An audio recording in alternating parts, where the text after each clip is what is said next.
Question number 6 हमारे पास लिखा हुआ है कि 3 लगातार पूर्णांकों का योग 51 है, तो पूर्णांक ज्ञात कीजिए। ठीक है, तो सबसे पहले हम क्या कर लेते हैं, हमने लिखा कि माना 3 लगातार पूर्णांक है ना, तो माना 3 लगातार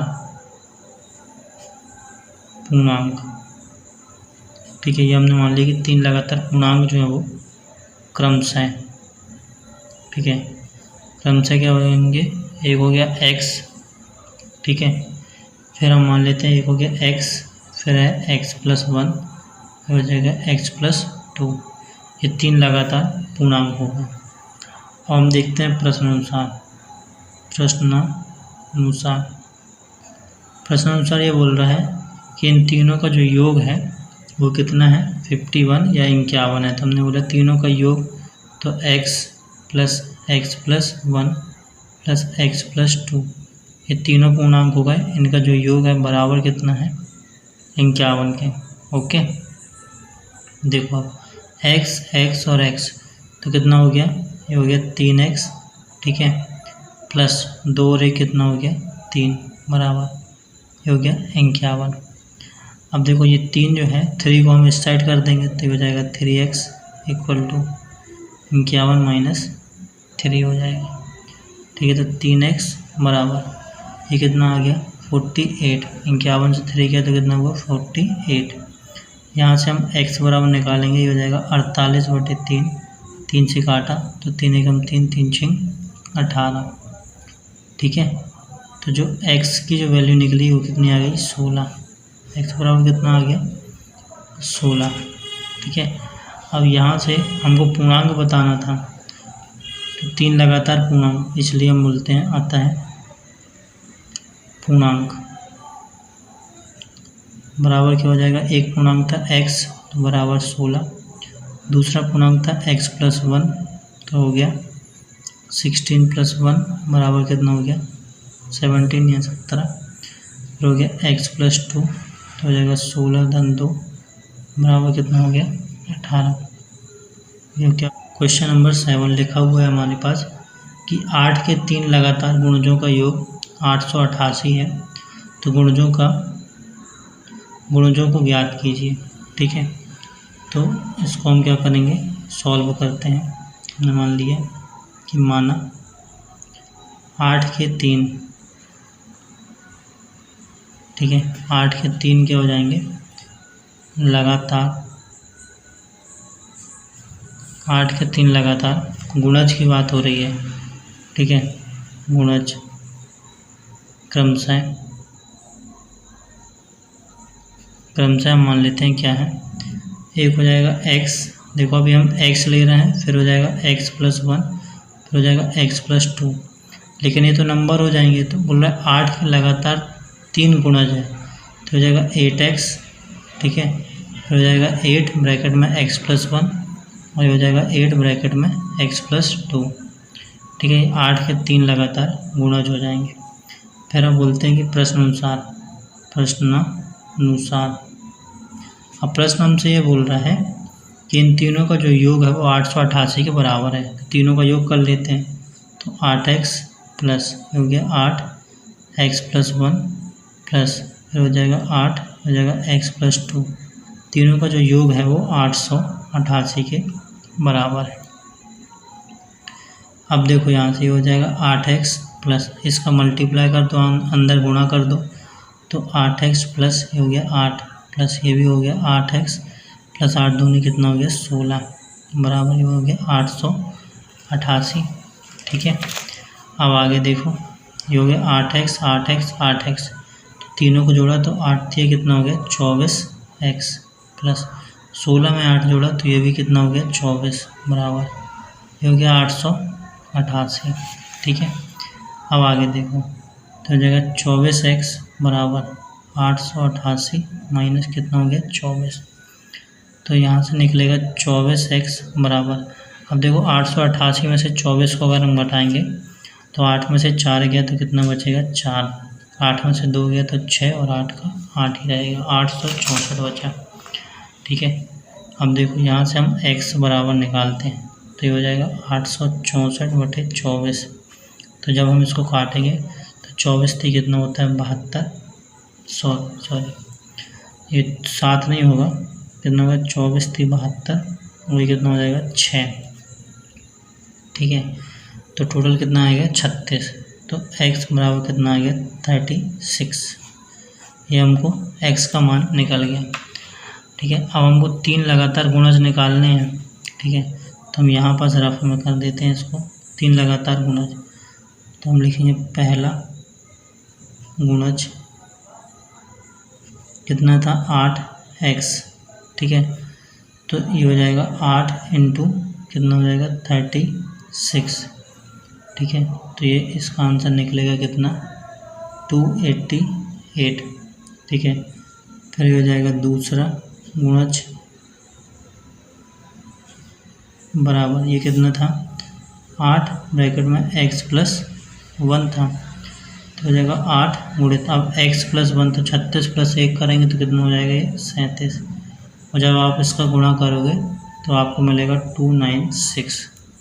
ठीक है, और इसी प्रकार से ये हो जाएगा तीसरा गुणज।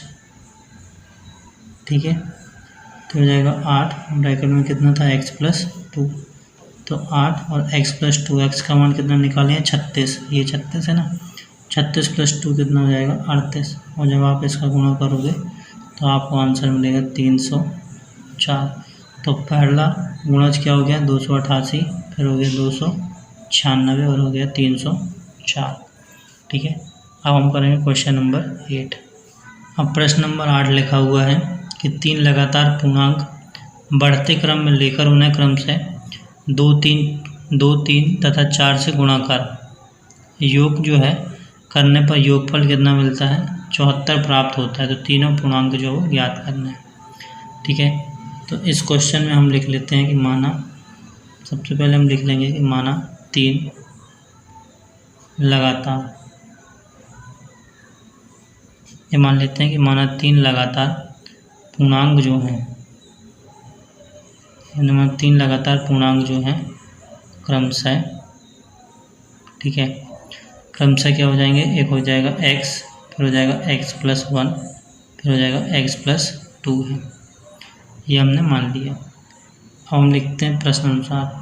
ठीक है, प्रश्न अनुसार, ठीक है, प्रश्न अनुसार हम ये देख रहे हैं, बोल रहा है कि इन तीनों को है ना क्रमशः पहले वाले को 2 से मल्टीप्लाई करो, 2 से गुणा करने पर तो कितना हो गया 2x। ठीक है, प्लस फिर दूसरे वाले को बोल रहा है कि किससे मल्टीप्लाई करना है 3 से, x प्लस 1 को 2 से 3 से और फिर 4 से मल्टीप्लाई करके योग करने पर। ठीक है, तो 4 से मल्टीप्लाई कर दिया x प्लस 2 हो गया, 2 से 3 से 4 से गुणा करके इन सबको जोड़ने पर हम कितना मिलता है 74 मिलता है, 74 मिलता है।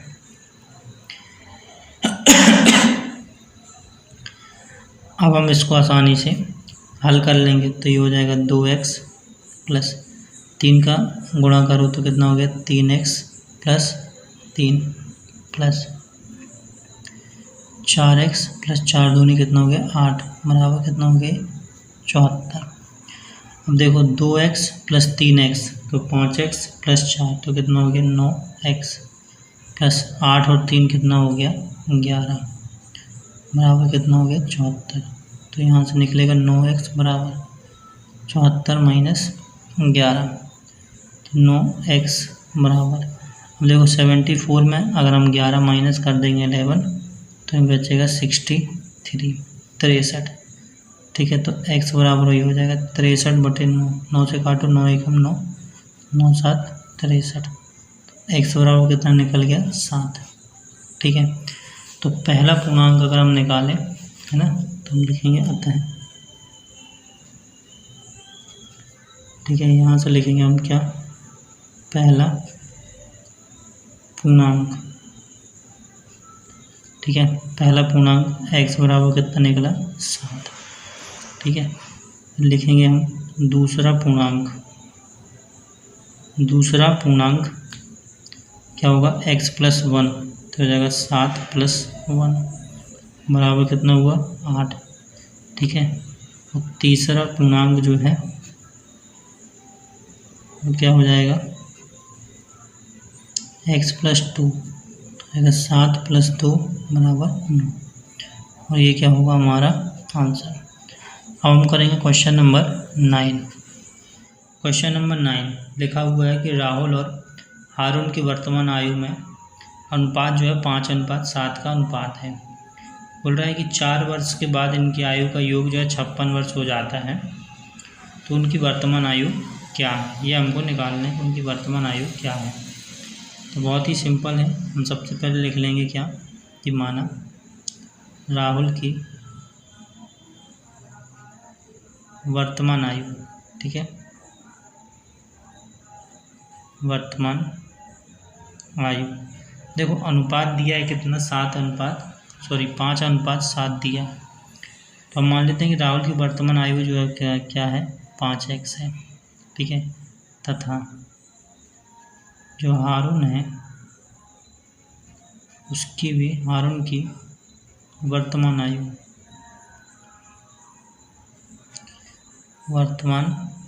आयु कितनी है 7x है। ये हमने मान लिया कि एक की 5x और दूसरे की कितनी है 7x। अब देखो 4 वर्ष बाद, ठीक है, 4 वर्ष बाद उनकी आयु क्या होगी। तो अभी 5x है और ये 7x है, तो 4 वर्ष के बाद क्या होगा, इसमें +4 क्या हो जाएगा, ऐड हो जाएगा दोनों में। तो 4 वर्ष के बाद यहाँ से हम लिखते हैं कि राहुल की आयु, ठीक है, कितनी हो जाएगी 5x + 4। कैसे मान लेते हैं, अगर जैसे हमने एक एग्जांपल अगर हम देखें उदाहरण कि राहुल अगर मान लो अभी 10 साल का है, तो 4 वर्ष बाद कितना हो जाएगा 14 साल का हो जाएगा। तो उसी टाइप से क्या होगा कि राहुल अभी 5 साल का है, तो 4 साल बाद क्या हो जाएगा 5x + 4 को हमने क्या कर दिया, उसमें जोड़ दिया। उसी टाइप से अब हो जाएगा कि हारून जो है लिखेंगे हम कि हारून की आयु बराबर क्या हो जाएगा 7x + 4 वर्ष, ठीक है। अब हम देख रहे हैं प्रश्न अनुसार, ठीक है, प्रश्न हमसे ये बोलता है कि 4 वर्ष के बाद उनकी आयु का योग, मतलब 4 वर्ष के बाद राहुल की आयु और हारून की आयु का योग। तो सबसे पहले राहुल की आयु लिख लो 5x + 4, ठीक है, फिर ये बोल रहा है कि 7x + 4 हारून की आयु का योग, दोनों की आयु का योग जो है कितना हो जाता है 56 वर्ष हो जाता है, ठीक है। तो उनकी वर्तमान आयु क्या है। अब देखो 5x + 7x तो कितना हो गया, ये 12x + 4 और 4 कितना हो गया, ये 8 बराबर हो गया 56। यहाँ से निकालेंगे 12x बराबर 56 - 8, तो हो जाएगा 12x बराबर 56 में से 8 चला गया तो बचा कितना 48, ठीक है। तो x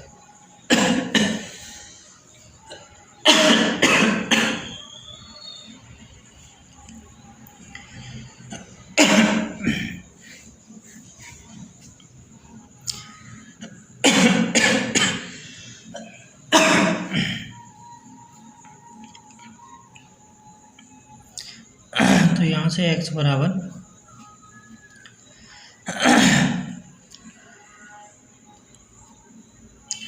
तो x बराबर कितना निकल जाएगा 48/12, तो 12 से काटा 12 चौके 48, ठीक है। तो x बराबर कितना निकल गया 4, ठीक है। अब हम राहुल की आयु भी निकाल सकते हैं और हारून की आयु भी निकाल सकते हैं। तो हमने x का मान कितना निकाला 4, ठीक है, x का मान कितना निकल गया 4। तो हम यहाँ से देख रहे हैं कि राहुल की, ठीक है, राहुल की वर्तमान आयु निकालना था हमको। वर्तमान आयु कितना था, ये 5x था, ठीक है। तो 5 गुणित कितना हो गया 4 बराबर हो गया 20 वर्ष, ठीक है। वर्तमान आयु कितनी है 20 वर्ष। उसी टाइप से जो है हारून की वर्तमान आयु निकाल लेते हैं। वर्तमान आयु ये हाँ है, हारून की वर्तमान आयु 7x है। 7 × 4 बराबर 7 चौके कितना हो गया 28 वर्ष। ये हमारा हो जाएगा आंसर। अब हम देखेंगे क्वेश्चन नंबर 10। प्रश्न नंबर 10 लिखा हुआ है कि किसी कक्षा में बालक और बालिकाओं की संख्याओं में अनुपात जो है 7:5 है। फिर लिखा हुआ है कि यदि बालकों की संख्या बालिकाओं की संख्या से 8 अधिक है। ठीक है, देखो लिखा क्या है, बालिकाओं की संख्या से 8 अधिक है। तो सबसे पहले हम मान लेते हैं कि माना बालिकाओं की संख्या ही मान लो आप। ठीक है, तो मान लेते हैं कि माना बालिकाओं, ठीक है, की संख्या, ये हमने मान लिया। बालिकाओं की संख्या क्या हो गई x मान लेते हैं हम। ठीक है, इसलिए बालकों की संख्या क्या हो जाएगी, बालकों की संख्या ना। प्रश्न में क्या बोल रहा है कि बालिकाओं की संख्या से बालकों की जो संख्या है वो x अधिक है, मतलब 8 जो अधिक है, तो हो जाएगी x + 8 हो जाएगी। ठीक है, तो पूछ रहा है कि कक्षा में कुल विद्यार्थी कितने हैं, है ना। अब देखो प्रश्न अनुसार हम लिखते हैं। प्रश्न अनुसार ये बोल रहे हैं कि बालकों की संख्या और बालिकाओं की संख्या, तो ध्यान रखना बालकों की संख्या ऊपर आएगी। ठीक है, बालकों की संख्या ये हो गया बटे बालिकाओं की संख्या, बालिकाओं की संख्या। ठीक है, इनका जो अनुपात है वो कितना है 7:5 दे रखा है हमको। ठीक है, तो बालकों की संख्या कितनी हो जाएगी x, ये हमने निकाला है, सॉरी x + 8 है ना। ये हमने माना ना बालकों की संख्या कितनी x + 8 और बालिकाओं की संख्या x है, तो यहाँ हमने मान रख दिया।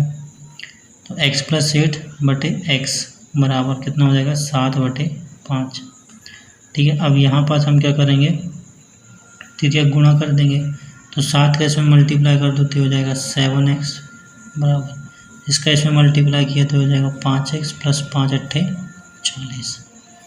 ठीक है, इधर इसको इधर ले आओ तो हो जाएगा 7x, इधर आया तो माइनस में हो जाएगा 5x बराबर कितना हो गया 40। 7 में से 5 चला गया तो बचा कितना 2x बराबर कितना हो गया 40। यहाँ से x बराबर कितना निकल जाएगा 40/2, तो 2 से घटाइए 20, तो हो जाएगा x बराबर 20। x का जो मान है वो कितना आ गया 20। ठीक है, तो यहाँ पास आता है, हम लिखते हैं बालिकाओं की संख्या, बालिकाओं की संख्या। ठीक है, बालिकाओं की संख्या x बराबर कितनी होगी 20 और बालकों की संख्या, बालकों की संख्या ठीक है कितनी है x + 8 बराबर कितनी हो जाएगी 28 हो जाएगी। 20 + 8 बराबर 28। ठीक है, तो कुल संख्या पूछा है, कुल संख्या या कुल विद्यार्थी बराबर दोनों का योग कर दो तो कितना हो जाएगा 48। ये हमारा आंसर।